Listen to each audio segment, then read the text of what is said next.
Guys, Thymesia is finally here, and I wanted to give everyone my first impressions after my first hour or so with the game.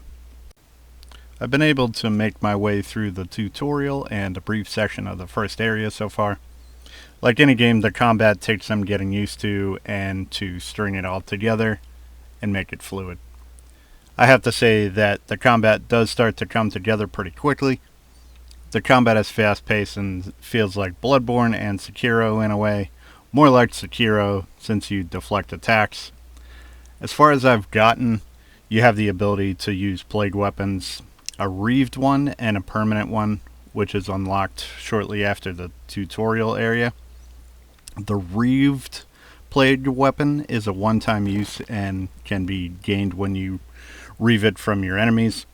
These plague weapons feel like Sekiro in a way, much like the prosthetic tools from that game. You have the ability to unlock more plague weapon slots with talent points, and more on plague weapons in a minute, but let me go into the talent points. As far as leveling up and talent points go, you have 3 stats you can level up, and when you do that, you gain talent points to use in the skill trees. You can apparently only use 25 talent points across the board, but the very cool thing about this is you can reset your skills at any time for free and try out a completely different playstyle if you want. I heard there's also a consumable item where you can respec your stats, which you can only go up to level 50 for those apparently. This adds considerable depth to the gameplay and playstyle for everyone. I think it's really cool. Plague weapons can be upgraded with item drops from enemies called skill shards. Once upgraded, the weapons have different moves entirely and become even more powerful once you meet the stat requirements to take advantage of the buffs and other benefits they bring. These weapons are incredibly satisfying to use. For instance, I unlocked the hammer, which I feel that I may use for a while. It is very smashy, for lack of a better word, which I feel like also once upgraded, I think it has a huge spin the wind move, which would be great for crowd control.